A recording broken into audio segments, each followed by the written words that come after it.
She stepped off that stagecoach with $55 to her name, a trunk full of city clothes, and absolutely zero knowledge about ranching.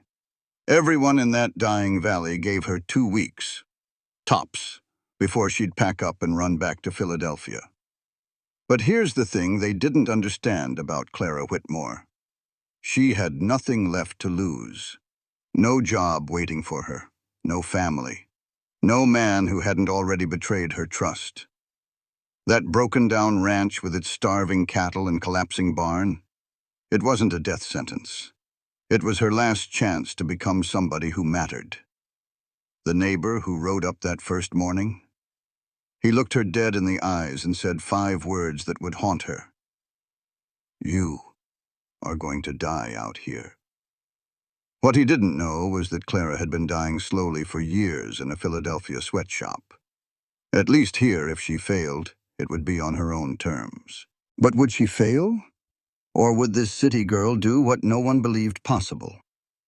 What you'll gain from this story: a powerful reminder that your greatest transformation often begins at your lowest point, and that the people who count you out might one day become your greatest allies. If this message resonates with you, leave a comment sharing your own comeback story.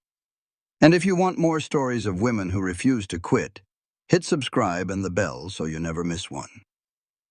The stagecoach bounced hard, and Clara's head hit the wooden frame, making her see stars. She did not complain. Complaining took energy, and energy was a luxury she could not afford. Besides, the only other passenger, a fella selling whiskey with tobacco-stained teeth, had already made it plain he thought a woman traveling alone was asking for trouble. Clara just leaned her head against the grimy window, watching a world of brown and gray roll by. The mountains out yonder looked like a set of broken teeth against a sky so big it could swallow you whole. She had lived her whole 26 years in Philadelphia, where the only sky you saw was in the slivers between buildings. This place was different. It was huge and empty, and it did not care one bit whether she lived or died. The telegram that started it all was still tucked in her pocket.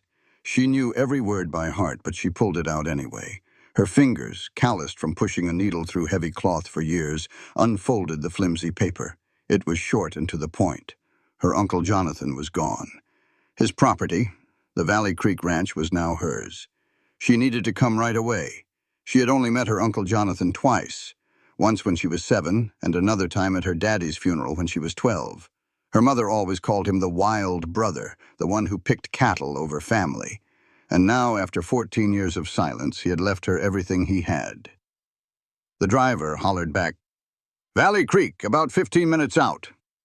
The whiskey salesman snorted. "Valley Creek. That is a mighty generous name. It is more like Valley of the Dead these days." Clara turned.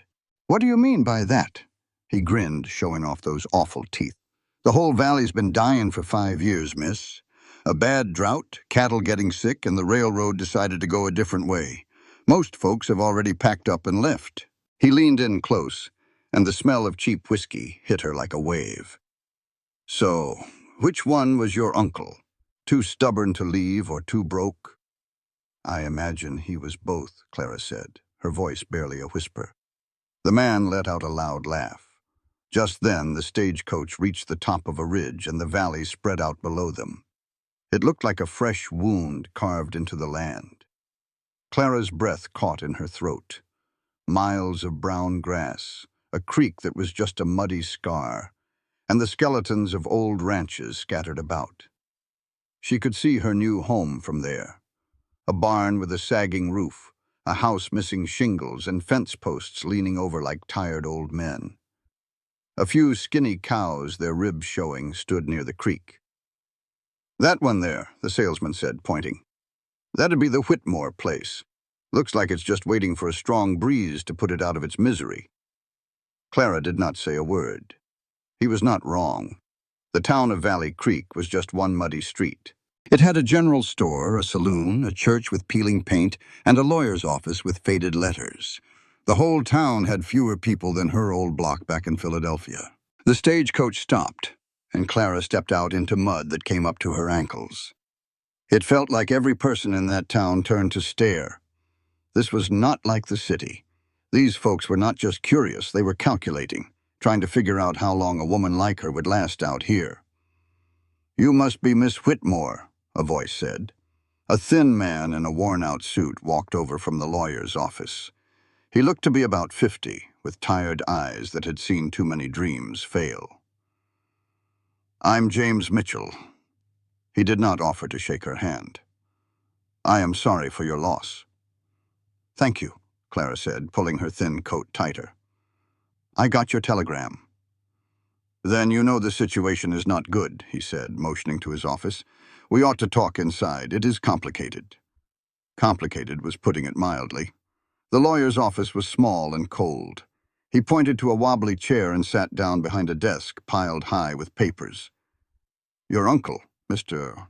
Mitchell started, choosing his words with care, was a proud and stubborn man. He would not accept help even when the ranch was going under. "Just how bad is it?" Clara asked, wanting the truth without any sugar on it. Mr. Mitchell slid a ledger across the desk. The numbers were a blur of red and black ink. She did not know much about bookkeeping, but she understood a disaster when she saw one. There was a big mortgage on the ranch. Her uncle had taken out loans to buy cattle that died in the drought 3 years back. He borrowed even more to dig a well that turned up dry. Just fixing the fences would cost more than all the living animals were worth. Mr. Mitchell looked at her with a hint of pity. "Miss Whitmore, let me be plain with you. The smartest thing to do is sign the property over to the bank.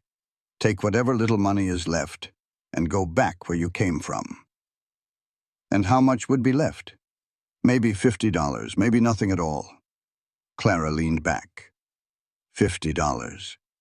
She had started this journey with $73, her entire life savings from sewing 12 hours a day in a sweatshop. The trip cost her $18. She now had $55 to her name. "What happens if I do not sign it over?" she asked quietly. "What if I try to keep the ranch?" The lawyer stared at her for a long moment, his tired eyes showing a flicker of concern for the first time. "Miss Whitmore," he said, leaning forward, "do you know the first thing about ranching?" "No," she admitted. "Do you know about horses or cattle or how to survive a Colorado winter?" "No." "Can you even ride a horse?" "No." Mr. Mitchell closed the ledger with a thud. "Then keeping this ranch would be suicide. This valley is a tough place, Miss Whitmore. It killed your uncle, and he knew what he was doing. It will kill you a lot faster." Clara looked down at her hands, marked with tiny scars from needles. They were useless hands for this kind of life. She thought about the factory back in Philadelphia, the tiny room she shared, and the man who had promised her the world before stealing her savings. She had nothing to go back to. Going back meant she had already lost. "I would like to see the property," Clara said, her voice firm. The lawyer sighed, a long, heavy sound. "All right," he said, standing up. "I will get a wagon, but seeing it will not change the numbers, Miss Whitmore. You cannot pay debts with sentiment." The ride to the ranch was quiet. Mr. Mitchell pointed out other failed ranches along the way, each one a tombstone for someone else's dream, a tenth of what they put in. The Hendersons were the last to go this past spring. His wife passed in childbirth, and Mr. Henderson, he just walked off and left it all behind. Clara took in this long story of heartbreak without a word. She could imagine the valley had been beautiful once, with the mountains holding the grasslands and the cottonwood trees lining the creek. But now it just felt haunted, like the land itself was in mourning. As they came over a small hill, Mitchell reined in the wagon. "Well, there she is," he said softly. "The Whitmore Ranch." Clara had seen it from a distance, but that had been a kindness. Up close, you could see the ruin was absolute. The house was a 2-story affair that might have been something special 30 years back. Now the porch sagged, windows were boarded up, and a piece of the roof had caved in. The barn was even worse, with crooked doors and daylight showing through the walls. The corrals were just a mess of busted rails. All around were the bones of a failed dream, a rusted plow and a wagon missing 2 wheels. And the cattle, maybe 30 of them, huddled by a water trough green with scum. They were so thin you could count every rib. One was lying down in a way that told you it was never getting up again. "Your uncle passed on 3 weeks back," Mitchell said. His heart just gave out while he was trying to fix that barn roof. He was up there for 2 full days before anybody found him. The neighbors have tried to look after the cattle, but folks can only give so much when they're barely scraping by themselves. Clara climbed down from the wagon, her good city boots sinking into the mud and manure. The smell was a punch to the gut, a mix of decay and pure, sour failure. She walked toward the house, feeling Mitchell watching her, probably expecting her to faint. The front door was unlocked and screamed on its rusty hinges. The inside was a bigger disaster than the outside. You could tell her uncle had lived and died alone. The main room was a filthy combination of a kitchen, dining room, and living space. Dirty dishes were piled high in a basin. The stove was caked in old grease. The table was buried under bills and letters from the bank. The furniture was sparse and broken, and a trunk in the corner likely held every last thing Jonathan Whitmore owned in this world. The second floor was just gone, ruined by the rain and snow that came through the collapsed roof. She tried to picture anyone making this place a home. She tried to picture herself becoming the kind of woman who could save it. She just could not see it. "I have seen enough," she said, her voice low. Mitchell looked relieved. "I will have the papers for you to sign in the morning." Clara turned to him. "No," she said. "I mean, I have seen enough to know where I need to start." The lawyer just stared. "Miss Whitmore, you cannot be serious." "I would like to stay here tonight," she went on. "I will need to buy cleaning supplies in town tomorrow. And then I need to find someone who can teach me about raising cattle." He finally found his voice. "You are not serious." Clara faced him squarely, and the look in her eye made him take a step back. It was the look of a woman who had nothing left to lose. "Mr. Mitchell, I have $55 to my name and not a single skill for this life. If I go back to Philadelphia, that money is gone in 3 months. Then what? Another factory, another boarding house, another man who promises you everything and takes the little you have?" She shook her head. "Down here, if I fail, it will be my own doing, my choice. Can you understand that?" Mitchell was silent for a long time. "Your uncle said almost the same thing to me 5 years ago." Clara looked at the mess and decided she was staying. After Mitchell rode off, certain she was signing her own death warrant, Clara got to work. With a busted broom, she swept away layers of dirt and filth. She found an old well out back and had to fight with the rusty pump for 5 long minutes just to get water. By the time the sun went down, she had managed to clear a small corner for sleeping. She laid her coat on the floorboards, using her trunk for a pillow. The night here was a whole different kind of quiet. No city noise, just the wind whistling through the broken walls and the rustle of mice. It was a silence so deep it felt heavy. Staring through a hole in the roof at the stars, she felt the full weight of her choice. She knew nothing about ranching. She was a city woman in a place that had no patience for beginners. But being this lost felt strangely freeing. Back in Philadelphia, she was always one step away from losing everything. Here, the worst had already happened. She was at the bottom, so there was nowhere to go but up. The sound of a horse woke her just as the sun was coming up. Her whole body ached from the hard floor. Outside the grimy window, a man on horseback sat tall against the dawn. He was broad-shouldered, his hat pulled down low. He looked like he was born in that saddle. Clara opened the door and his eyes locked onto her.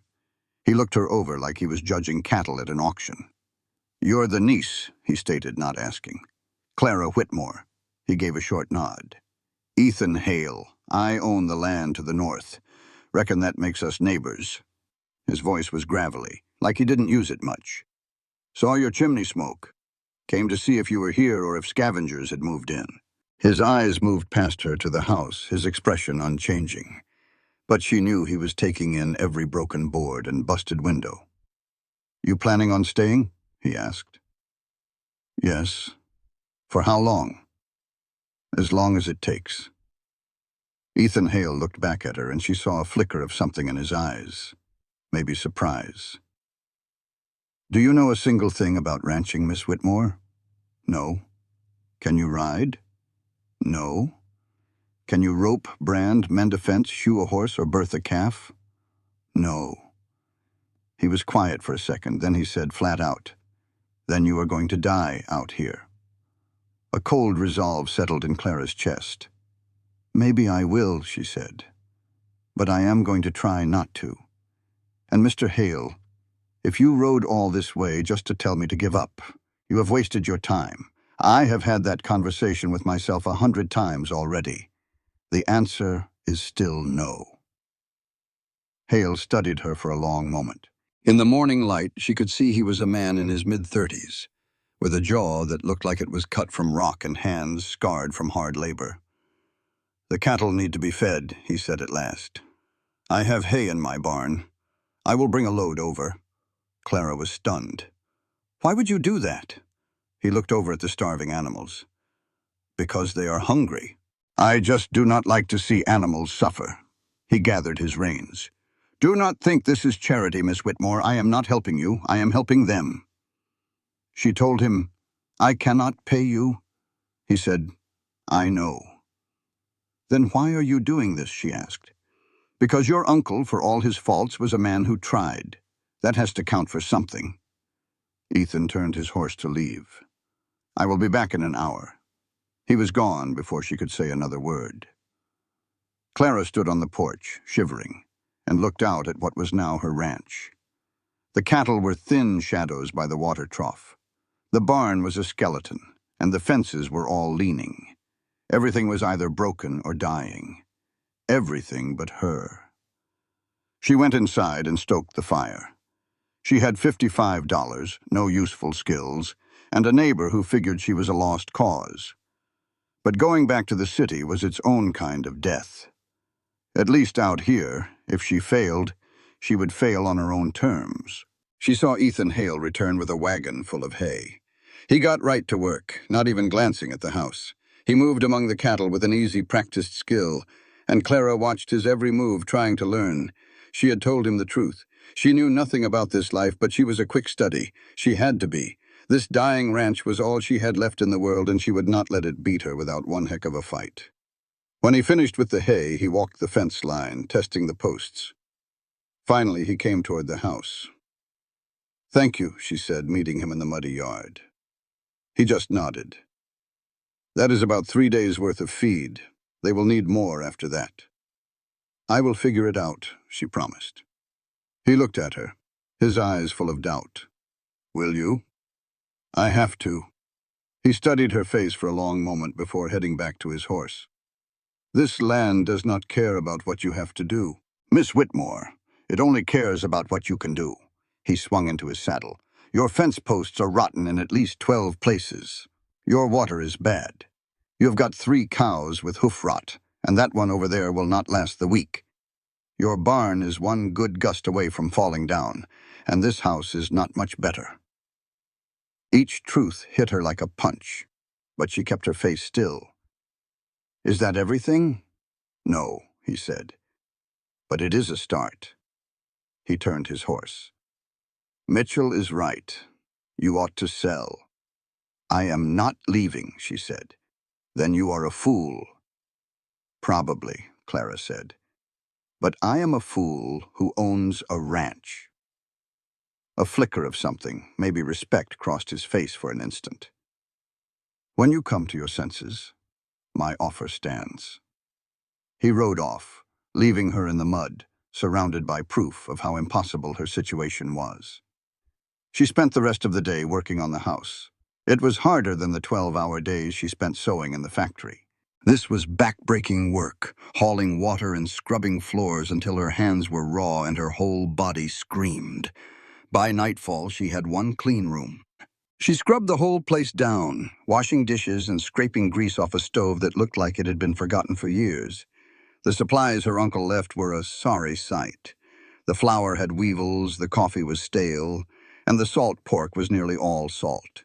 She managed to cook a meal she could hardly swallow and ate it at the table, too bone-tired to even taste it. When night fell, the mice came out, skittering in the walls like they owned the whole cabin. She was too worn out to care. She slept on the hard floor again, dreaming of the noisy factory and crowded streets she had escaped. Waking up to the cold dawn felt like a gift, just because she was somewhere else. The morning, however, brought a fresh set of troubles. The stove took her a solid 30 minutes to get going. The well pump was frozen stiff, and she had to haul hot water just to get it working. When she finally made it out to the cattle, she found one of them dead. It was the sick one Hale had mentioned. Clara just stood there staring. She had never seen such a big animal dead before. Back in the city, death was smaller. This was different. This was her responsibility, and she did not have the first clue what to do about it. The sound of hoofbeats made her turn. Ethan Hale was riding up, and a confusing wave of relief and shame washed over her. She was glad for the help, but hated that she needed it. He swung down from his horse and walked over without so much as a howdy. He looked at the dead cow, then looked at her. "How long?" "I found it this morning." "But how long has it been dead?" Clara just shook her head, feeling completely helpless. "I do not know. I cannot tell." Hale knelt beside the animal, checking things she did not understand. Its eyes, how stiff its legs were. "Last night, I reckon. 4, maybe 5 hours dead." He stood up. "You need to move it away from the others. Sickness spreads." "How do I move it?" He looked at her then, and she saw something other than his usual skepticism. It might have been pity, which was somehow worse. "You cannot. Not alone." He walked back to his horse and grabbed a rope. "I will drag it out. You will have to either burn it or bury it. Burning is faster. Burning. I do not have a shovel." "Check the barn," he said, already looping the rope around the cow's legs with quick, sure hands. He got back on his horse and dragged the carcass away from the water toward the edge of the property. Clara followed, feeling totally useless. When he had it far enough away, He got off his horse and wrapped up his rope. "There ought to be a shovel in that barn," he said. "If not, you'll have to get one in town." "Mr. Hale?"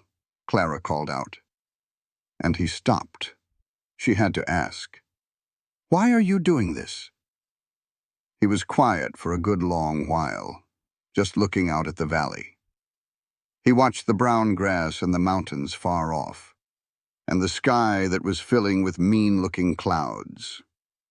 "Your uncle and I, we weren't what you'd call friends," he finally said.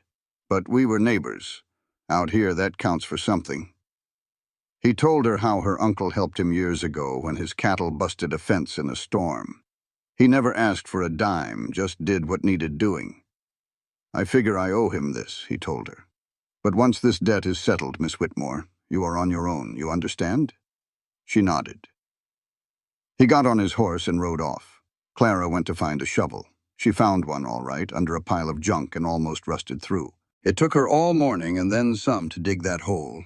The hard ground fought her every step. Her city hands blistered and then started to bleed. Her whole body just screamed in protest. More than once she had to stop, leaning on that shovel, just trying to catch her breath and wondering if everyone was right about her. But she kept on digging. When she was finally done, the sun was going down. She dragged herself back to the little house, every muscle on fire, and fell into a chair. Her hands were a mess. She knew she should clean them, that an infection out here could be a death sentence. But instead, she just rested her head on the table and shut her eyes. A knock on the door jolted her awake. She looked out the window and saw Ethan Hale's horse, which made no sense at all. He had left hours ago. When she opened the door, he was holding a pot with a lid on it. "My cook made some stew," he said, straight to the point. "She always makes too much." Clara just looked at the pot, then back at him. "You have a cook?" she asked. "A working ranch needs a staff," he answered, holding the pot out to her. "Take it." She took it, and the warmth felt good on her ruined hands. The smell of beef and vegetables rising from it made her stomach ache with a hunger she had forgotten. "Thank you," she said, her voice barely a whisper. Hale was looking past her, sizing up the work she had done inside the house. He saw the clean room and her organized supplies. "You buried the cow," he stated. "Yes." "That is hard work." especially for someone who has never done it. She could not tell if that was a compliment or just a fact. It had to be done, she replied. She thought she saw a flicker of approval in his eyes. Be at my ranch tomorrow morning. 6 o'clock, he said. Why? Because if you are fixing to kill yourself trying to run this place, you might as well learn how to do it right.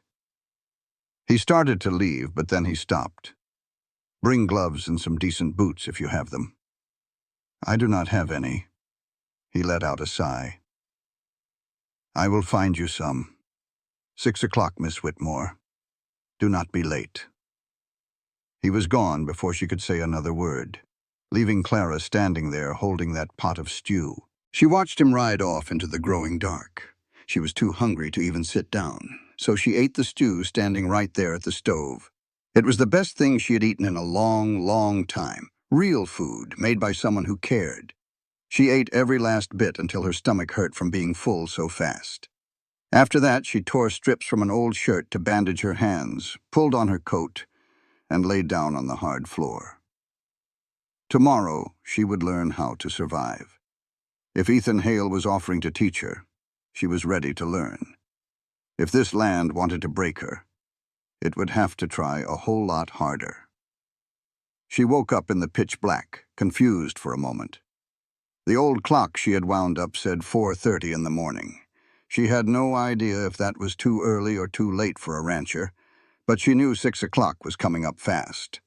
She heated some water to wash her face and hands, wincing as the soap stung her blisters. She put on her best clothes, which were not meant for this kind of life. Her wool traveling dress was made for sitting on trains, not working a ranch. She choked down some stale bread and bitter coffee and stepped outside. The cold just slapped her in the face. It was a cold so different from the winters back in Philadelphia. This cold was sharp and raw, and it did not play games. She had never been on a horse, and she did not own one. The 2 miles to Hale's place felt like it might as well be 20. So she started walking. She followed the dirt track he had taken, walking fast to stay warm as the sun began to light up the mountains. The land, which had looked so dead and brown before, now showed hints of silver and gold in the morning light. It had a tough kind of beauty she had not noticed. She was about a mile out when she heard a horse behind her.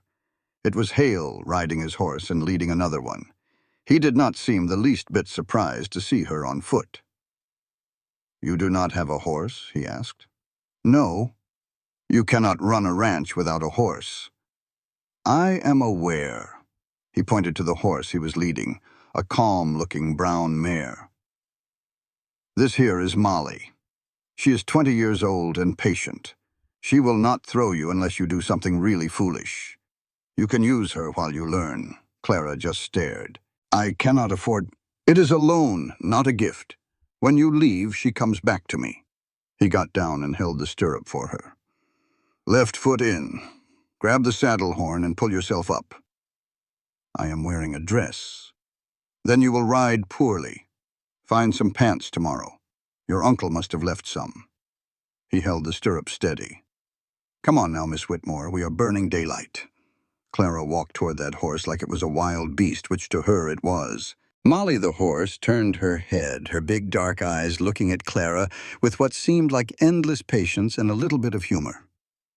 Hale repeated himself, left foot in the stirrup. Clara took hold of the saddle horn, got her foot situated, and tried to heave herself up. She only made it about 6 inches before her arms gave out, and she dropped back to the ground. Push with your legs, not your arms, Hale instructed. She tried one more time. This time she got high enough to swing her other leg over. All of a sudden she was sitting way up on a horse, a good 5 feet off the ground, with no earthly idea what to do next. Reins in your left hand, Hale said. Pull gently to turn. Pull back to stop. A soft squeeze with your heels makes her go. Nothing rough. Molly knows what she is doing. Just let her. Hale got on his own horse and headed toward his ranch, not even looking back to see if Clara was coming. Molly, however, started right after him. Clara grabbed the saddle horn for dear life, trying not to get scared by the powerful movement underneath her. "Sit up straight," Hale called over his shoulder. "Move with the horse, not against her, and for goodness sake, let go of that saddle horn." Clara tried to shift her weight, and to her relief, the horse did not buck her off. That felt like a win. When they came over a small hill, Hale's ranch came into view, and Clara's heart sank. Her place was all ruin and failure, but his was orderly and well kept. The house looked strong, with smoke rising from the chimney. The barn was freshly painted with solid doors. The corrals were built right, filled with healthy-looking cattle. All the equipment was neat and looked after. Everything about the place showed skill and command. It was everything her ranch was not. As they rode into the yard, an older Mexican man with gray hair and a weathered face came out of the barn. He gave Hale a nod and looked at Clara with plain curiosity. "Diego, this here is Miss Whitmore, from the property south of us. She will be here in the mornings for a while," Hale said. "Miss Whitmore, meet Diego Martinez. He takes care of my ranch when I am just pretending to." Diego grinned at that, showing a couple of gold teeth. "Welcome, señorita. You are a brave woman to take on the Whitmore place." "Brave or foolish, I am not sure which," Clara replied. "Maybe a little of both," Diego said. "That is usually how courage works." Hale swung down from his horse and motioned for Clara to do the same. She managed to get down without falling, which felt like another small victory. "First lesson," Hale said, leading her to the barn. "Everything begins with the animals. They get fed before you do. They get water before you do. You take care of them before you rest, because if they die, you die. Understand?" "Understood," she said. He led her inside the barn, where 6 horses stood in their stalls. "This is the morning routine. Check their water buckets. Dump them out and refill any that need it. Check the feed bins. Measure out the right amount of grain for each horse. Check their hooves for rocks or cracks. Check their legs for any heat or swelling. Check their eyes and nose for any discharge. You see a problem, you deal with it right then and there." He showed her on his own horse, moving with a smooth, practiced skill, talking her through each step. Clara watched, trying to burn it all into her memory, but she knew she was only getting about half of it. "Your turn." Clara walked toward Molly's stall with the same worry she had felt getting on the horse. Molly nickered softly and nudged Clara's hand with her nose. "She is just saying hello," Hale said. "Go on and pet her. She will not bite." Clara slowly reached out and touched the horse's soft nose. Molly's breath felt warm on her skin. "Check her water." Clara saw the bucket was only half full and looked around, wondering where to fill it. Hale pointed to a pump just outside. She dragged the bucket out, worked the pump handle, which was easier than her own, and carried the full bucket back inside. It was much heavier than she thought, and water sloshed out, soaking her dress. "You will get stronger," Hale said. "That is not meant to be encouragement. It is just a fact." He had her go through the whole routine 3 times, checking, feeding, and watering. By the 3rd time, her arms were trembling, and her back ached something fierce, but she was starting to get the feel for it. "Cattle are next," Hale said, walking her to the corral. "It is the same idea. Check them every single day. Look for cuts, sickness, or strange behavior. You will learn to read them like a book." He pointed out the signs of a sick animal. Dull eyes, hard breathing, staying away from the others, limping. He showed her how to walk among them without making them nervous, and how to use her own body to guide them. Clara soaked it all in desperately, like a drowning person sucks in water, knowing her life depended on it. "The fence," Hale said after an hour with the cattle. "Show me your worst part." They rode back to her property with Clara feeling a little less scared on Molly's back. She led him to a stretch of fence where the posts were leaning over and the rails were busted. Hale got off his horse and studied it with the same sharp eye he gave everything else. "This post is rotted clean through at the bottom. It has to be replaced. This rail is split from the frost. Needs a new one. This wire is rusted through and dangerous. The whole line needs to be restrung." He looked straight at her. "Do you know how to replace a fence post?" "No." Do you know how to string wire? No. Do you know how to use a post hole digger or a hammer or tighten the wire just right? No. He just nodded. Then you are going to learn. Bring your tools tomorrow. I will show you one time. After that, it is on you. Mr. Hale, Clara said, choosing her words with care. Why are you doing all this? You said you owed my uncle, but this feels like more than that. He was quiet for a long moment, just looking out at the valley and the mountains. I told you we were not friends, he finally said. That part was true, but I respected him. He was stubborn and proud and would not accept help even when he was drowning in trouble.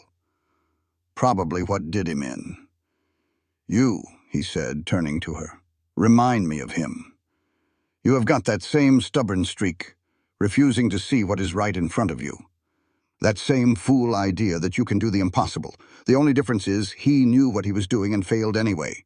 You do not know a thing, and you will fail even quicker unless somebody teaches you. So this is charity, she said. No, his voice was sharp. Charity would be me fixing your fence for you and feeding your cattle. This is an education. What you do with it is up to you. But at least when you fail, it will not be because nobody offered to help you. Clara felt a hot anger build up inside her. When I fail, not if. That is right. When, he said. He got back on his horse. 6 o'clock tomorrow, Miss Whitmore, and wear something besides that dress. He rode off, leaving Clara standing in the mud next to her broken fence. A part of her wanted to be furious at how sure he was she would fail. But another part, the part that knew just how unprepared she truly was, worried he was right. Maybe it was all impossible. Maybe she should just sell the ranch and go back to Philadelphia, back to another factory job and a life of quiet misery. She looked at the busted fence and the sick-looking cattle. Then she remembered the stew Hale had brought her, how Diego called her brave, and the soft feel of Molly's nose. She thought about Ethan Hale, a man who believed she was doomed, but was still willing to teach her. Maybe she would fail, but she decided it was not going to be today. She spent the rest of the day putting his lessons to use. She checked her cattle for sickness, finding 2 with runny eyes. She had no idea if it was disease or just dust. She found the water trough full of green slime, just as Hale had warned. It was hard work, but she dumped it out and refilled it with fresh water. The cattle drank right away, and she felt a small sense of pride. In her uncle's old trunk, she found 3 pairs of pants. They were all too big and smelled like tobacco and sweat. She picked the best pair and used her sewing skills to make them fit. It was not a pretty job, but they worked. That night, she ate the last of her pork and beans, and the meal felt earned. She fell asleep early and woke up at 4:30 in the morning. Her body ached all over, but she forced herself out of bed. The new routine was already starting to feel normal. She started the fire, heated some water, and got dressed in her strange new pants. After checking the cattle, she rode Molly over to Hale's ranch. He was waiting by the barn with fence posts, wire, and a whole mess of tools. He had a look on his face that said he still thought she would not make it through the week. "This is a post hole digger," he said, holding up a mean-looking tool. "This is how you use it." For the next 6 hours, he taught her the hard and painful work of fixing a fence. You had to dig the hole 18 inches deep, which was harder than it sounded. You had to set the post perfectly straight and pack the dirt tight. Then you had to string the wire and pull it just right, or the whole fence would be useless. Finally, you hammered in 3 staples for every post to get a decent grip. Her hands, already raw from burying that poor cow, were screaming. Every muscle in her back and shoulders felt like it was on fire. About every 15 minutes, she wanted to just drop everything and walk away. But she didn't. By noon, they had 4 new posts set solid in her fence line. It wasn't much, but it was a start. Hale looked at her work, then sized her up. "You're slower than molasses in winter," he said. "But you ain't quit. That's something." Was that his idea of a compliment? Just an observation. He wiped the sweat from his brow. "Same time tomorrow. We'll learn to read the weather. Got a storm coming in 2 days, and you need to be ready." How could he possibly know that? He just pointed up at the sky, at clouds she couldn't make heads or tails of, and felt a wind she didn't understand. This land talks to you if you learn how to listen. That set the rhythm of her days. Every morning at 6, she'd ride Molly over to Hale's place. He'd teach her something new, from doctoring cattle to fixing equipment. Then they'd head to her property to patch up what they could. He never once took a tool from her hands, no matter how much she fumbled. He'd show her how to do it one time, point out her mistakes, and then let her wrestle with it. It was the hardest work Clara had ever known. Some days she was so clumsy he'd just shake his head. Other days she'd mess up so bad he'd have to explain things 3 times over. She would often ride home so dog-tired she'd collapse into bed without even taking her boots off. But bless her heart, she was learning. She started to understand the quiet language of the cattle and the look in a horse's eye. She learned that fence posts set in rocky ground held tighter than in clay, and that the sky turns a certain kind of bruised purple right before a heavy snow. More than anything, she learned her own body was tougher than she ever gave it credit for. 3 weeks later, that storm he'd predicted rolled in right on schedule. He had helped her get the cattle moved closer to the barn and tie down anything that could blow away. Then he'd tipped his hat and ridden back to his own ranch, leaving her to face the storm by herself. It hit right around midnight. The wind howled like a hungry coyote, and the snow fell so thick you couldn't see your hand in front of your face. The cold seeped right through the walls of her little house. Clara stayed by the stove, feeding it logs and listening to the old place groan under the pressure. She worried about her animals out there in the freezing dark. At first light, the storm finally gave up. Clara bundled up and waded through snow up to her knees to check on her herd. 2 were gone, slipped through a weak spot in the fence she hadn't fixed right. The rest were huddled up by the barn, covered in frost but still breathing. She was trying to figure which way the missing cows might have wandered when Ethan Hale just seemed to appear out of the snow. "You lost a couple," he said. It wasn't a question. "Yes. Figured they ran south toward the creek. We'll find 'em." The word "we" hung in the cold air. He was already pointing his horse that way. "Well, are you coming?" They found them 3 miles out, stuck down in a ravine. One had a nasty gash on its leg. Hale showed Clara how to rope the injured one. It took her 6 tries before she got it right. He taught her how to lead it out gently so she wouldn't make the cut any worse. By the time they got them back to her ranch, it was getting late, and Clara's hands were numb with cold. Hale showed her how to clean the wound and treat it with a salve he'd brought. "You'll need to check this twice a day," he told her. "If it gets infected, you'll lose her." Clara just nodded, too exhausted to speak. Hale looked at her for a long moment, and his hard expression softened just a little. "You should have lost more than 2, he said quietly. "The way you had 'em secured was barely good enough. But you tried. Sometimes trying is all it takes."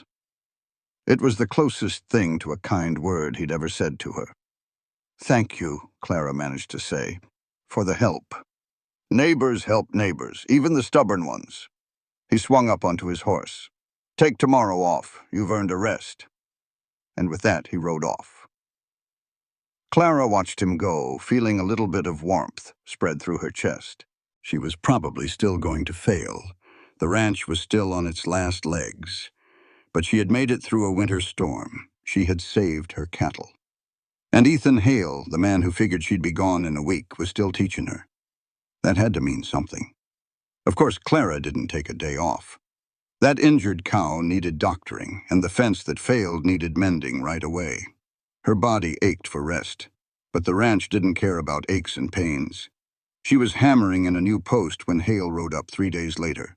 He just sat there on his horse, watching her work. She could feel him judging her every move. She knew her form was better, but she was still too slow. "You didn't rest," he stated. "Couldn't," she said, driving another staple into the wood. "How's the cow?" "Healing up fine. No sign of infection." He got down from his horse and gave her new fence post a hard shake. It didn't budge. He gave a single, sharp nod. Better. You're learning. Coming from him, that felt like winning a prize. There's a ranchers' meeting in town tonight, Hale said. You ought to come. Clara stopped her work. She'd only been to town twice in 6 weeks, and both times she'd felt like an outsider that everyone was just waiting to see fail. The stares and the whispers followed her everywhere. Why would I go to that, she asked. Because you're a rancher now, like it or not. And ranchers need to stick together. He got back on his horse. 7 o'clock at the church. Don't be late. He was gone before she could say no, leaving her standing there with a hammer in her hand. She rode Molly into town 10 minutes before 7. The light from the church windows spilled out into the dark street, and she could hear the low rumble of men's voices inside. She tied Molly to the hitchin rail and took a deep breath. She was dressed in her uncle's old work clothes, her hair tied back in a simple braid. She knew she looked like a woman playing a part she hadn't earned yet. She pushed open the door and stepped inside. Every conversation stopped cold. 20 pairs of eyes turned to look at her. She saw some faces she knew. Diego Martinez gave her a small smile, but the bank manager just looked uncomfortable. And there was Ethan Hale standing near the front, his face giving nothing away. Miss Whitmore, a big man with a gray beard, said. She knew him to be Thomas Garrett, the most powerful rancher in the whole valley. This is a surprise. Mr. Hale suggested I come, Clara said, her voice more steady than she felt. Did he now? Garrett shot a look at Hale. You starting a collection of strays, Ethan? I invited a neighbor to a meeting, Hale said, his voice flat. She owns ranch land. Last I checked, that makes her a rancher. Owning land and being a rancher are two different things, some younger fella chimed in with a smirk. I'll bet you $5 she's gone before the spring thaw. Then you're about to lose $5, Clara said, the words jumping out before she could stop them. The room got real quiet. The young man's smirk got wider. Is that so? You know all about running a ranch, do you? What about cattle prices, water rights, or breeding schedules? No, Clara admitted. But I'm learning, and I'm not going anywhere. We'll see about that when the bank comes to collect. That's enough, Davis, Garrett said, his voice cutting through the tension. He looked Clara up and down. You're welcome to stay, Miss Whitmore. Find a seat in the back. It was a polite way of putting her in her place, but she took it. She found a chair against the wall, feeling every single person in that room watching her. The meeting started up again. They talked about cattle prices, which were down again. Then they got to talking about water rights. The air in that little church was thick enough to cut with a knife. Garrett was talking about cattle rustlers, and every man in the room was on edge. He said he was down 6 head, and Patterson had lost 4. This was organized, not just some fella down on his luck. The talk got loud fast. Folks hollered about night patrols, but nobody had the men to spare. The argument was getting hotter by the second, but it wasn't just about stolen cows. It was about pride and fear, and a way of life that was slipping right through their fingers. Then Davis, his voice sharp as a tack, cut through the noise. What about the Whitmore Ranch? Is she going to pull a shift? Every single eye in that room turned and landed right on Clara. She felt the heat rise in her cheeks. I cannot, she said, her voice steady. I barely have enough help as it is. Well, then maybe you don't belong here, Davis shot back. This is about ranchers helping each other. Clara stood her ground. I came because I was invited, but if you want me to go, just say the word. Garrett tried to calm things down, but the damage was done. This valley only works if we all pull together, he said. That is when Hale spoke up, his voice low and steady. I will take her shifts. The room went dead silent. You will what? Garrett asked, stunned. I will cover her patrols. I am already out there anyway. It is no trouble to swing by her land. It was a lie, and everyone knew it. Davis started to protest, but Hale shut him down cold. I did not ask for your opinion. Garrett looked from Hale to Clara, trying to figure the angle. Why are you doing this? Hale shrugged. She is a neighbor, and her uncle was a good man. The meeting fell apart after that. Clara caught up with Hale by the church door. You did not have to do that for me, she said. I know, he answered, pulling on his gloves. I do not need you fighting my battles. Was not your battle. It was about keeping Davis from running his mouth all night. Besides, I was already planning on keeping an eye on your land. Rustlers do not care much for property lines. Still, she said, thank you. He just nodded. You did all right in there, better than I thought you would. You expected me to run out crying? Something like that, he said, and the corner of his mouth twitched. Be at my place at 6 in the morning. We have got to work on your roping. It is still terrible. And with that, he was gone, leaving her in the empty church, feeling a little less cold. This storm was different. It wasn't just blowing hard, it felt angry. The snow didn't fall, it flew sideways, making the whole world a blur of white. Around midnight, a real worry started to set in for Clara. She squinted out at the cattle huddled by the barn. But the blizzard was too thick to see much. Then, at 1 in the morning, she heard it, a sound that chilled her to the bone. It was the cattle, bellowing in pure panic. Clara threw on her coat and shoved the door open against the wind. The cold was a solid punch that stole her breath. She fought her way through knee-deep snow to the barn and found a disaster. A whole section of the wall had caved in, spooking the herd. They were scattered, their desperate calls fading into the darkness. She remembered Hale's words. Dying for a cow is a fool's trade. But waiting meant losing them all. And those cattle were the only thing keeping her ranch from going under. Without a second thought, she turned back to the house. She grabbed a rope and a lantern and walked right back into that blizzard. The second she left the cover of the barn, the world disappeared. The wind clawed at her, and the lantern barely cut through the darkness. She followed the panicked sounds of the cattle, pushing through the deep snow, the cold seeping deep into her bones. She found the first one about 50 yards out, just standing there confused, talking low and calm, just like Hale taught her. She managed to get a rope around its neck. She started to lead it back, but she couldn't find the barn. In the blinding white, she was completely turned around. Panic, cold and sharp, rose in her throat. She just picked a direction and started walking, praying she wasn't leading them both to their deaths. It felt like hours, with her legs shaking and her lungs on fire. She was just about to think she'd made a terrible mistake when a dark shape appeared through the snow. The barn. She had somehow stumbled her way back. Clara got the cow secured inside and leaned against the wall, shaken all over. A smart person would have stayed put and waited for daylight, just like Hale said. But she could still hear her cattle out there, lost in the storm. So she went back out. Each trip was harder than the last. One cow was way out by the creek. Another was limping bad. By the time she was hunting for the fifth one, she was barely moving. The cold wasn't just pain anymore. It was a deep numbness that made her thoughts slow and fuzzy.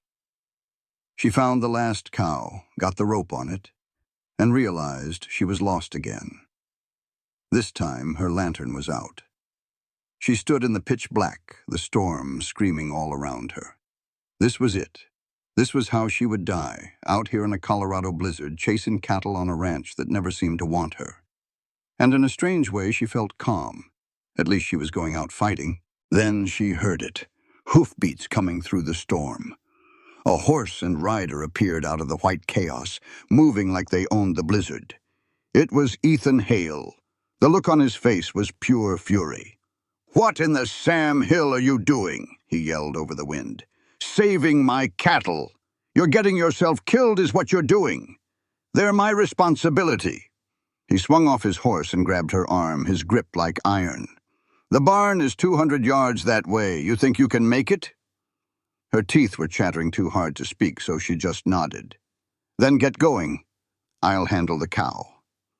He took the rope from her frozen fingers, helped her onto his horse, and started leading them back with a sureness that was hard to believe.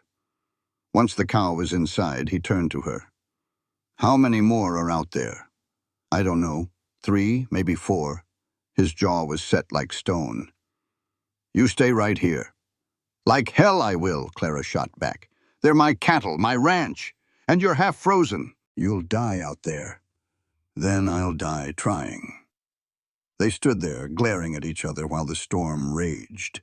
She saw his anger, but underneath it she saw something else. He was scared for her. Please, he said, his voice softer now. Stay here. Let me get them. I cannot, she said. If he saved her cattle while she hid, she'd be proving the whole town right that she couldn't handle it. I have to prove I belong here. Hale looked at her for a long moment, and his expression changed. All right then, he said. We go together. But you stick close, and you do exactly as I say. She agreed. With Hale leading the way, things went faster. He read the land like a book, finding tracks she never would have seen. They found the next 2 cows huddled together and worked as a team to bring them in. The very last one was the toughest. It had wandered nearly half a mile into some rough country and gotten itself stuck in a gully. We should leave it, Hale said, looking the animal over. It's not going to make it. No, Clara said, her voice firm. We are not leaving it. He looked from her to the cow and back again. You're every bit as stubborn as your uncle was. Good. And it was brutal work, but together they pushed and pulled until the cow was free. They got the last animal back to the barn just as the sun started to break through the storm. They both collapsed against the wall, completely spent. That was the most foolish thing I have ever seen, Hale said, breathing hard. Did we get them all? We did. Then it wasn't foolish. He turned to look at her in the morning light. He was exhausted and furious, but she thought she saw the hint of a smile. You could have died. So could you. I know what I'm doing, he said. And I'm learning, Clara replied, meeting his gaze. You told me ranchers help ranchers. You came out to help me. Why is it foolish when I do the same for my own herd? Because cattle can be replaced, he said softly. You cannot. The words just hung there between them. I'm not special, she said quietly. I'm just too stubborn to quit.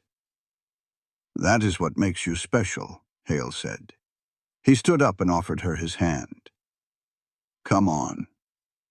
Let's get you inside before you catch your death. Clara took his hand. It was warm and strong. He pulled her to her feet and they walked to the house together as the storm finally gave up. They were sitting at her kitchen table, drinking the worst coffee known to man. Outside, the blizzard that had nearly killed them both was finally letting up. You saved them, Hale said, breaking the silence. Every last one. We saved them, she corrected. No. I helped. You saved them. You went out there when you should not have, and you refused to give up. He took another sip. Your uncle would have done the exact same thing, just as stubborn. Is that a compliment? It is a fact. He set his cup down. Clara, I need to tell you something. He had never used her first name before. When you got here, I gave you 2 weeks tops. I was sure this place would break you. He looked her right in the eye. I was wrong. You are not a quitter.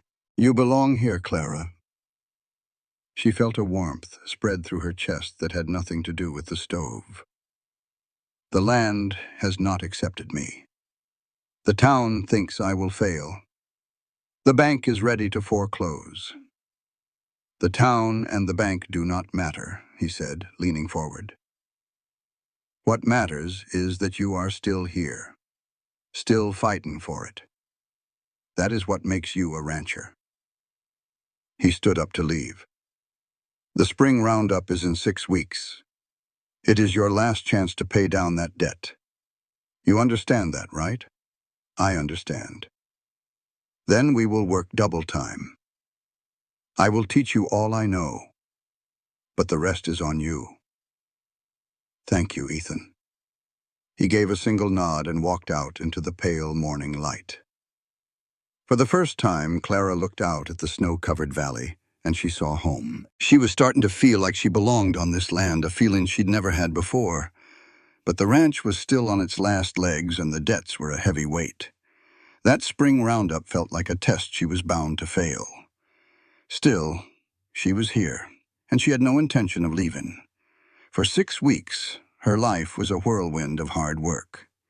Ethan kept his promise, showing up at 6 in the morning and 5 in the evening, pushing Clara harder than she ever thought possible. Her body changed in ways she couldn't have imagined back in Philadelphia. Muscles grew where none had been. Her hands, once soft, became tough as leather, the blisters turning into calluses that let her work without complaint. But it took more than just muscle. Ethan taught her how to read a herd from 50 yards away, to understand a horse instead of just sitting on its back. She learned to throw a rope true and how to move cattle without wearing them out. "The roundup ain't just about gathering your animals," he told her one night. "It's about proving you can handle them. Every rancher out here will be watching. They'll judge you by the state of your cattle. This is your chance to prove 'em all wrong." "They've already made up their minds about me," Clara said, pounding in a fence staple. He just tested the wire. "Your animals look better, but they're still too thin. We need to get some weight on them." "With what feed?" she asked. "I've spent every last dime I have." Ethan got real quiet for a second, the way he did when he was about to do something he didn't want to. "I've got some extra hay. You can have it?" "I can't pay you for it," she said. "I know." "Ethan, I can't keep taking things from you." "It's not a handout," he cut in. "It's an investment. If you fail, the bank takes this land, and an empty ranch causes trouble for everyone. It's just good business to help you out." Clara looked at him and saw right through that excuse. He was helping because he was a good man, because somewhere along the way, she had become more than just a chore to him. "Thank you," she said softly. He just nodded and got back to work. Over the next 3 weeks, that extra feed worked wonders. Her cattle started to fill out, their coats looking healthier. They weren't nearly as big as Ethan's herd, but it was enough to give her a little bit of hope. And she was going to need it because the bank sent another letter, this one delivered by Mitchell himself. He rode out on a dreary morning that threatened rain. "I tried to get you more time," Mitchell said, standing awkwardly in her doorway. "But they won't budge. If you can't make a big payment after the roundup, they're going to start taking the ranch." "How big of a payment?" she asked. He showed her the number on a piece of paper, and her stomach just sank. It was an impossible amount, more than she could make even if she got top dollar for every last animal. "That's impossible," she whispered. "I know," he said, looking truly sorry. "Maybe it's time to face facts. You could sell to Ethan, pay your debts, and start over somewhere else." "Start over doing what?" she shot back. "I was a seamstress, Mitchell. I made $7 a week and shared a tiny room with 3 other women. That ain't living, that's just getting by." "And this is better?" he asked, looking around at the rundown ranch. "Here I'm building something," she said. "Back there I was just there." Then Clara folded the letter. "I'll get the money." "How?" he asked. "I don't know yet, but I will." Mitchell just shook his head and left. She sat there for a long time, staring at that impossible number. But she'd faced the impossible before and was still standing. When Ethan came by that evening, Clara showed him the letter from the bank. He read it without a word, his face like stone. "This is what I was afraid of," he finally said. "Can I make that payment if the roundup goes perfectly?" He was quiet for a long time before he answered. "No." That one word felt like a punch to the gut. "Even if you get a good price, you'll still come up short." He handed the letter back. "I'm sorry, Clara."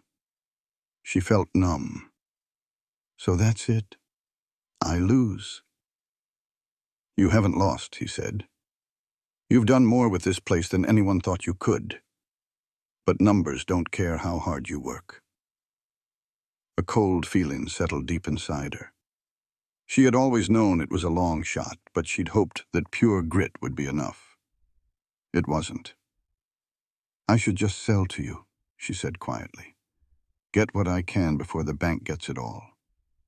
"You probably should," he agreed. "But I don't want to."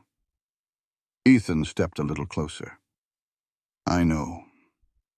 But sometimes what we want ain't enough." Clara looked out at her ranch. Her fences were straight, her cattle were grazing peacefully. The old house finally felt like a home. "I'm not ready to give up," she said. "I know that too," he replied, then paused. "There might be one other way. It's a long shot, and probably a fool's errand, but it's a chance." Clara turned to him. "Tell me." "The railroad's building a new line about 30 miles north of here," he explained. "They need beef for the work crews, and they're paying top dollar for it right now." "How much is top dollar?" 50% more than the market rate, maybe even better." Her mind started whirling. If she could sell her cattle directly to the railroad, she could pay off the bank and then some. "But," Ethan held up a hand, "it ain't that simple. They need the cattle in 3 weeks.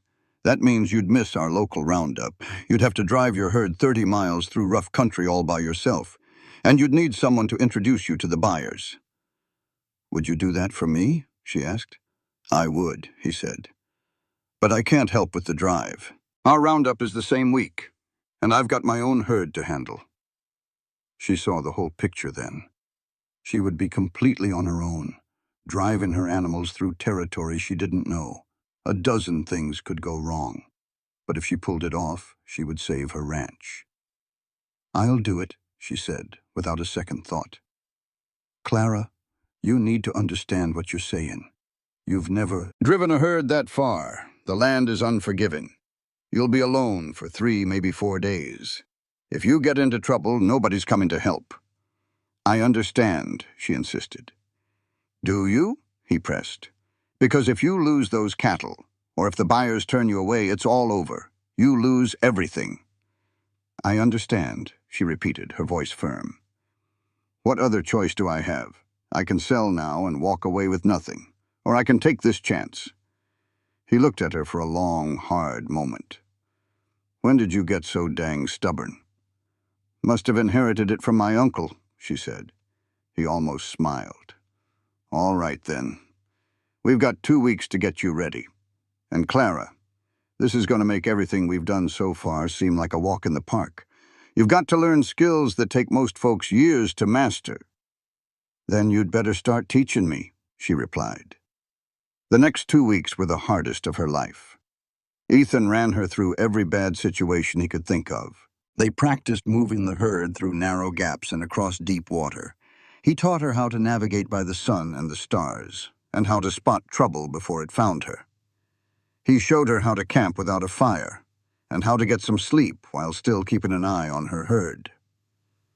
"You can't stop a stampede once it starts," he told her. "You can only try to steer it." They worked when the moon was high, because trouble always comes in the dark. Clara learned to read the herd by sound, to feel the tension building before a stampede. Diego, her old ranch hand, taught her what he knew. "The cattle test you, señorita," he would say. "You must be strong but fair. They must respect you." "And how do I earn that?" Diego just smiled. "You already have. You are the reason they survived the winter. They know you are their leader. Now, you just have to believe it." She tried. Some days it felt real. Other days she felt like a fraud just playing a part. Word got around the valley about what she was doing. Most folks, especially Davis, said she was crazy and bound to fail. But Clara just kept working, day in and day out, ready to prove every single one of them wrong. Clara heard the talk at the general store. Folks figured she would either make it and they would all get a good neighbor, or she would fail and be just another lost cause. It was not exactly a vote of confidence, but it was something. 3 days before the drive, Ethan showed up with a pack horse full of supplies. He brought 5 days of food, a medical kit, extra rope, and bullets for her rifle. He asked if she even had one. She told him she had found her uncle's old Winchester but did not know how to shoot it. Ethan shut his eyes for a moment, just praying for patience. He told her to get the rifle. For the next 2 hours, he taught her how to load it, aim it, and fire. The first shot nearly put her on her back. By the 20th shot, she was hitting the target more times than not. Ethan said it was not great, but it was better than being empty-handed. He reminded her the gun was for real trouble, not for showing off. He then gave her a map with a route that should take 3 days. He pointed out the trails and the river crossings, warning her to stick to the high ground for safety. Clara looked at that map, burning every line into her memory. She was scared, and she said so. Ethan just said that was good. He told her fear keeps a person sharp. Ethan looked her right in the eye and said she could do this. After all, she had survived everything else this valley threw at her. She was stronger than she knew. Clara could only hope he was right. He said he was always right, which she knew could be annoying. She laughed, and some of the worry left her. The night before she left, sleep would not come. She lay on her bedroll, a real luxury after the hard floor, and listened to the night sounds of the ranch. This place, this broken-down ranch, had somehow become her home. The thought of losing it was like losing a piece of herself. She got up before the sun, put on her warmest clothes, and got ready. The cattle were restless, knowing something was about to change. She walked among them, talking low to calm them down. Ethan arrived with the sunrise to help with the last few things. He told her to remember what he taught her, and to trust her gut. He said if things went wrong, she should turn back, that the ranch was not worth her life. Clara looked at him and said quietly that yes, it was. Ethan's expression changed, and it made her heart skip. "Not to me," he said. Before she could find any words, he was on his horse. He wished her good luck and said he would see her in 4 days. She corrected him, saying it would be 5. Then he rode off, turning back just once to look at her. That look was all the warmth she needed. Clara took a deep breath and turned to her herd. "All right," she said. "Let us go earn our keep." The first day was a tough one. The cattle tested her, a few trying to break for home. But she learned to read them, circling them back and keeping the herd moving at a steady pace. The land was rough, but the sky was clear and cold. By nightfall, she had made almost 10 miles and felt a small bit of hope. She made camp where Ethan had marked, with a small fire for coffee and warmth. She sat with her rifle, listening for trouble. After midnight, she heard the distant howls of wolves. The cattle got nervous. Clara stood up, grabbed a burning stick from the fire, and walked the edge of the herd. She made sure any predators could see and hear her. The howling faded away, and the cattle calmed down. She knew the next few days would be just like this, with no rest and no help. She could do it because she had to. The second day brought the first river. Ethan had called it an easy crossing, but the water was high and fast. The cattle refused to go in. Clara tried everything, even riding her horse Molly into the current to show them it was safe. They would not budge. Then she remembered something Diego once told her. They have to see you as the leader. She got off her horse, stood at the water's edge, and used a voice she did not know she had. It was not angry, just firm and full of command. "Move now." And to her surprise, they did. They walked into the river, trusting her voice. She counted them as they came out on the other side. 29, 30. All of them safe. She rode Molly across, the cold water soaking her clothes, but she was smiling. She had done it all by herself. By that night, she was another 11 miles along and starting to believe this whole thing might just work. The third day started with gray skies that smelled of snow. She pushed the herd hard, trying to beat the storm.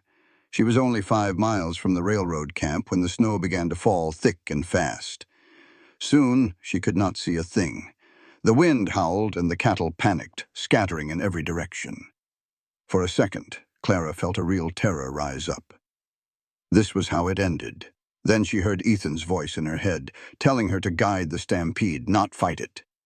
She spurred Molly on, riding wide around the panicked animals, slowly turning their run into a big circle. It was dangerous work. If her horse fell, she would be trampled. But she kept pushing until they were just running in a big loop, tiring themselves out. Finally, the cattle stopped, huddled together and scared, but they were safe. Clara sat on Molly trying to catch her breath, and did a quick count, 28. She was missing 2. She could not go look for them in this blizzard. She had to choose between the 28 she had and the 2 she might never find. It was the hardest choice of her life, but she knew what she had to do. She had to save what she could. She pushed the herd on through the blinding snow. 4 hours later, frozen and bone-tired, She saw the faint glow of lights. The railroad camp. She had made it. The foreman, a man named Carson, helped her get the cattle into a pen. He brought her into a warm tent with a cup of hot coffee. He looked at her with a mix of shock and respect. He could not believe she had driven the herd alone through that storm. He whistled low and said he would look at her cattle in the morning.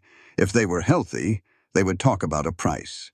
Clara held the warm cup and let herself feel a moment of relief. She just had to hope that 28 cattle would be enough. She could still see those 2 lost cattle swallowed by the snowstorm. She knew she had made the only choice she could, but it still felt like a failure. 28 cattle. The number was not enough to save her. The cold math of the bank loan was always on her mind. Now she was 2 animals short of an already impossible number. The morning came gray and cold.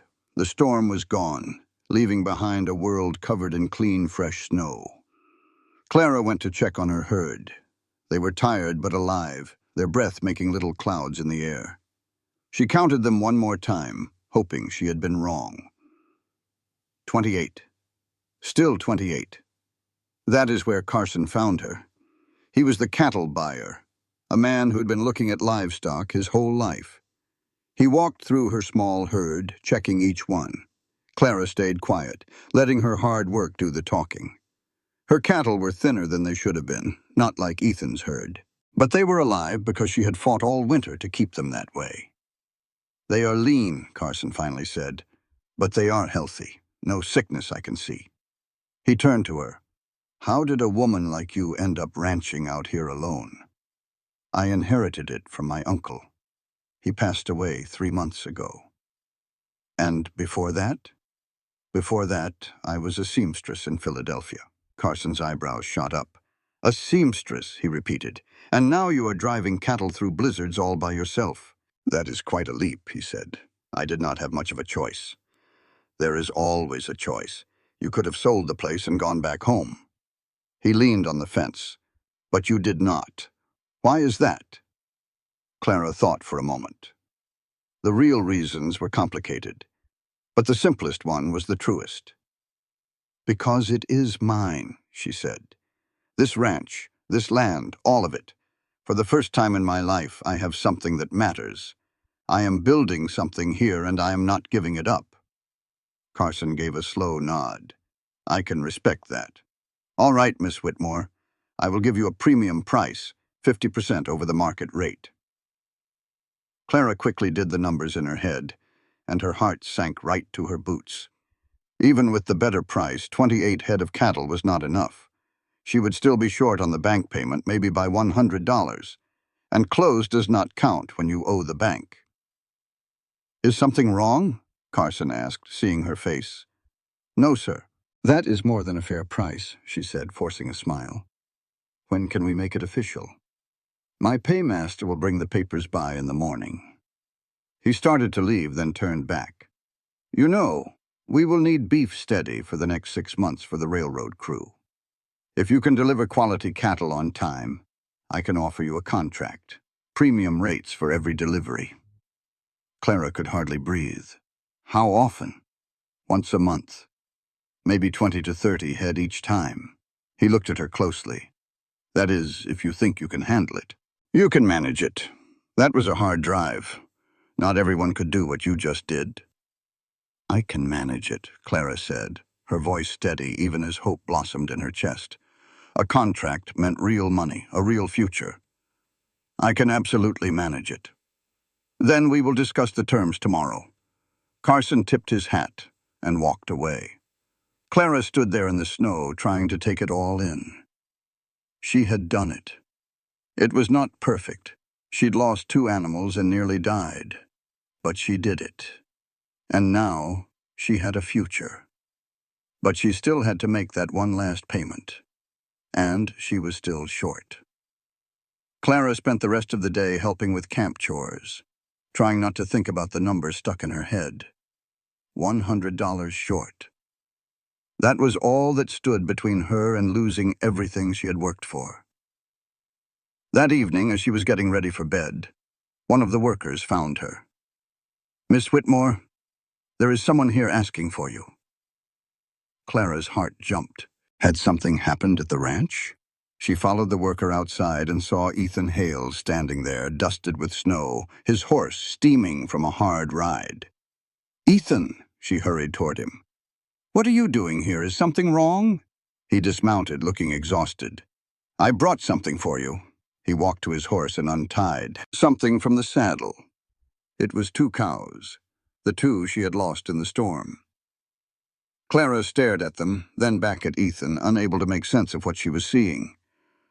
"How did you—" "I followed your trail a couple days back. Wanted to make sure you made it through that first river crossing," he said, rubbing his tired face. "When the storm hit, I pushed on, thinking you might need help. Found where your main herd went and saw 2 sets of tracks going the other way. Tracked them down yesterday. Brought them in today." "You tracked them through the mountains? In that storm?" "After the storm, mostly. Tracking during the storm would have been suicide." He gave her a tired smile. "I am not that stupid." A tight, painful feeling rose in her chest. "You did not have to do this. You had your own roundup to worry about. Diego can handle the roundup. He has been running cattle longer than I have been alive." Ethan looked at her, and his expression was softer than she had ever seen it. "Besides, I figured you could use these, unless you do not want them." "Not want them?" "Ethan, these make the difference between making my payment and losing the ranch. Of course I want them." Her voice broke. "Why would you do this for me?" He was quiet for a long moment, and all the sounds of the busy camp seemed to fade into the background. "When you rode out into that storm to save your cattle," Ethan said at last, "I realized something. I had been telling myself I was helping you out of duty to your uncle, or for neighborly reasons." He stepped closer. "But that was a lie. I have been helping you because somewhere in the last 3 months, watching you refuse to quit, watching you become someone who belongs on this land, I stopped seeing you as a burden. I started seeing you as someone I did not want to lose." Clara's breath caught in her throat. "Ethan, you do not have to say anything." "I know this is not the time or the place," he continued. "But when I thought about you out there alone, thought about all the things that could go wrong, I could not just let that happen. So I followed. And when I found these 2, I brought them back because you need them, and because I need you to succeed." The words hung in the cold air between them, honest and raw. Clara had spent months learning the language of cattle and land. But this was a different language, one she thought she had forgotten after a man in Philadelphia stole her savings and her trust. But this was Ethan. He had pushed her when she needed it and caught her when she fell. He had given her supplies and knowledge and patience, and now, impossibly, 2 rescued cows that meant everything. "I need to tell you something, too," Clara said quietly. "When I first came here, I was running, away from a life in Philadelphia that was grinding me down to nothing. This place wasn't a choice, you see. It was the only hand I had left to play." She looked him square in the eye. "But it stopped being about running away and started being about running toward something, toward this land, this life, and toward you." A fierce warmth lit up Ethan's eyes. "You gave me more than just supplies or know-how these past 3 months, Clara. You gave me a chance to be a man I didn't even know existed. A stronger man. Someone who finally belongs." Her voice grew steady. "And you're right. I have to make this ranch work. But it is not just about the bank or proving this town wrong. This place, this life I am building, it is the first thing that has ever been mine. And I aim to keep it. Every last bit of it." Ethan closed the space between them and kissed her. It was not a gentle thing. It was sure and strong, tasting of cold air, and a hope that had been building between them for 3 long months. When he pulled back, Clara was breathless and grinning like a fool. "Well, now," Ethan said, his voice a low gravel, "that is one way to seal a partnership. If you think I am letting you drive cattle up here alone every month, you are more hard-headed than I figured. We will do it together, combine our herds, make the drive quicker, and split the profits." He touched her cheek. That is, if you want a partner. In ranchin' or in life. Both would be best. Though I ought to warn you, I am not easy to live with. Just ask Diego. Clara's laugh was a release of all the tension she had been holding. I am not easy either. Just ask anyone in Valley Creek. Then we will just have to be difficult together. He pulled her in, and for the first time since she had stepped off that stagecoach, Clara felt completely safe. They talked deep into the night. The kind of honest talk folks have when they stop being so careful. He told her about his own rough start, the year he nearly lost it all, and the loneliness of working the land by himself. Clara told him about Philadelphia, the factory, the man who wronged her, and the fear that this ranch was a test she was bound to fail. You have not failed, Ethan said, his voice firm. You have done what most could not. You have survived and become exactly what this land needed. And what about what I need? She asked softly. He smiled. You need a man who will work beside you, not above you. Someone who sees you for who you are. He took her hand. I can be that man if you will let me. Clara squeezed his hand, feeling the calluses that mirrored her own. I will let you. The next morning, Carson finalized the deal. 30 head of cattle at top dollar, plus a contract for monthly deliveries for the next 6 months. Clara had to read the payment draft twice. It was enough for the bank, for winter supplies, and to finally fix that barn roof. You earned this, Carson said, handing her the paper. Not many folks could do what you did. Thank you, sir. Thank the land, he grunted. It did not kill you, so I reckon it approves. See you in a month, Miss Whitmore.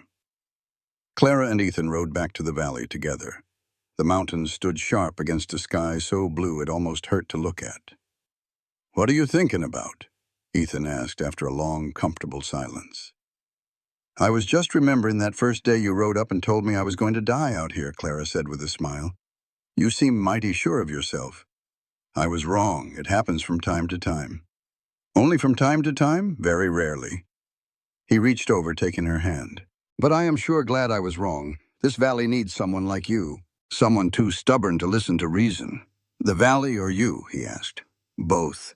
Clara thought about the woman she was 3 months ago, desperate and scared.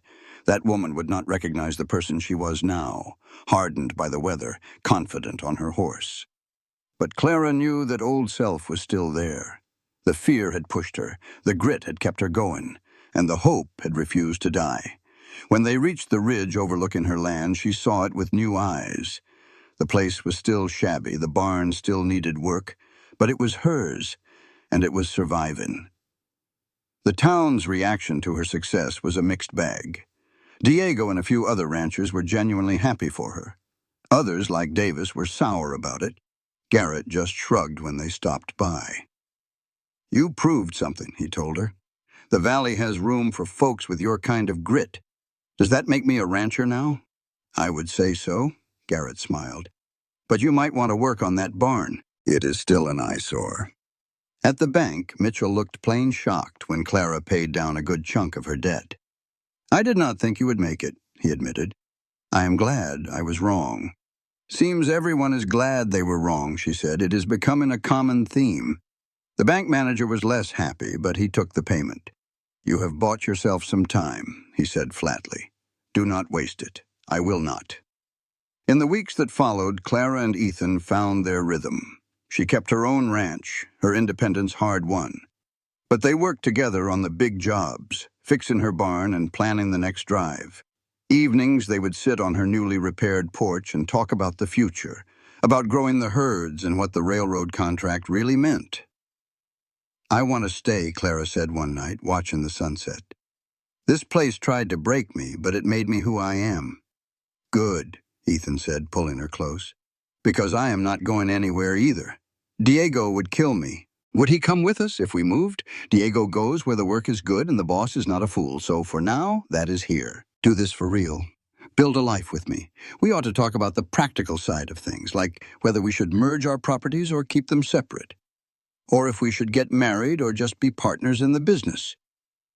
We also need to figure out whether to rebuild your house or for you to move into mine. He looked at her straight. I am not trying to take over your ranch. I need you to know I respect what you built here. But I also know that if we combine our resources, both our outfits will be a whole lot stronger. Clara had been turning this over in her mind for days. I want to merge the properties, she finally said, but I want both houses kept up. We can live in yours since it is in better shape. But I want my house fixed and usable. It will remind me of where I started and what I survived. That seems fair, and I want my name on everything, not just as your wife, if we marry, but as a full partner. Clara Whitmore, rancher. Not just Ethan Hale's wife who happens to work some cattle. Ethan broke into a smile. Clara, I saw you drive 30 head of cattle through a mountain storm all by yourself. I saw you refuse to quit when any sensible person would have. I have watched you become one of the best natural ranchers I have ever seen, and you did it in 3 hard months. You think I would want to reduce you to just somebody's wife? Some men would. Well, I am not some men. He turned to face her. And yes, I want to marry you.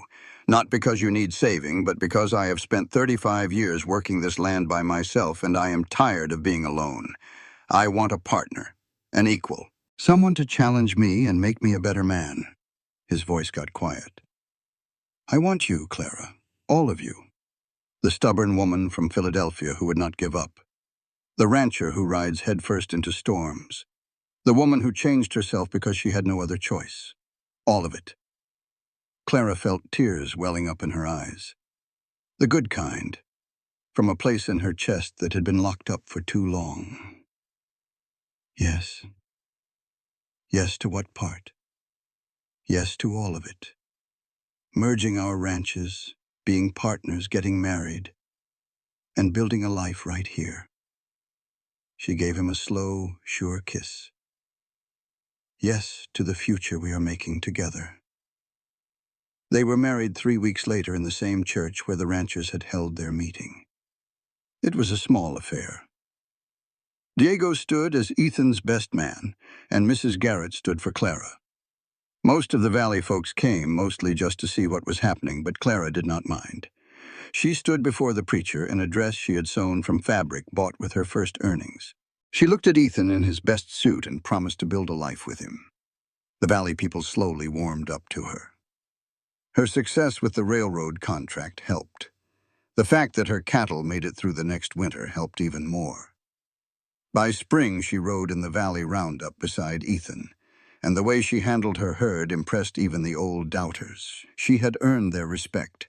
Davis never did forgive her for proving him wrong, but even he quit his grumbling. Garrett started asking her thoughts on valley business. The other ranchers treated her like one of their own, not some outsider. But the real change was how Clara saw herself. She no longer felt like a seamstress pretending to be a rancher. She stopped waiting for someone to call her a fraud. She was a rancher, not because of her husband or the land she inherited, but because she had earned it with sweat and grit. The railroad contract lasted the full 6 months and then got extended. The combined Hale-Whitmore outfit became one of the most dependable suppliers around. They grew their herd and improved their grazing lands. Clara's old ranch house was repaired just like she wanted. Sometimes when the work was tough, she would ride over and stand on that porch. She would look at the new barn roof and the straight fences and remember that first night. She remembered the fear and the feeling that it was all impossible. She would remember the woman she used to be and honor that woman by being the person she had. One evening, after almost a year in the valley, Clara and Ethan sat together on their porch. She finally felt it was their house, not just his. Diego was singing in the barn as he finished his chores, and a hard-earned peace settled with the setting sun. "Ever have second thoughts?" Ethan asked quietly. "About this life?" Clara thought of Philadelphia, of the factory, and the woman she was back then, always afraid and running. "No," she said, her voice steady. "This land tested me every single day. It demanded all I had, and then it asked for more. But it also gave me something the city never could." "And what is that?" he asked. "A choice." She leaned against his shoulder. "Back there, I was just surviving. Here, I am building something. Every fence I fix, every cow I save, those are my decisions. This life is mine. The struggle is what makes it worthwhile. She smiled. Plus, I have a good partner. Just good? Ethan laughed, pulling her closer. Clara looked over the valley that had failed to break her.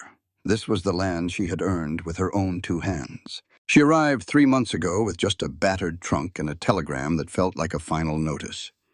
A city girl from Philadelphia, she knew nothing about horses or cattle or this harsh country. That woman was gone now.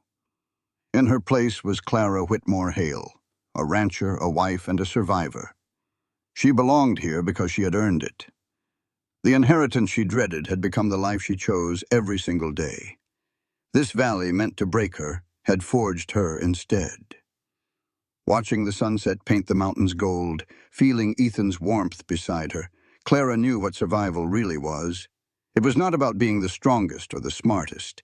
It was about refusing to quit, turning fear into fuel, and making the impossible possible. The land had tested her relentlessly, and she had passed. It was not easy, but she was still standing. She was home, and nothing was going to take that away. She had inherited a failing farm, and a quiet neighbor helped change her fate. But the most important change was the one she made in herself. That was a legacy worth fighting for. This content was carefully researched, developed, and manually edited by our team to deliver meaningful stories with valuable life lessons. Every narrative is crafted to entertain, inspire, and empower our audience. We believe that great stories can change lives, and we are committed to bringing you content that matters. Thank you for being part of our community.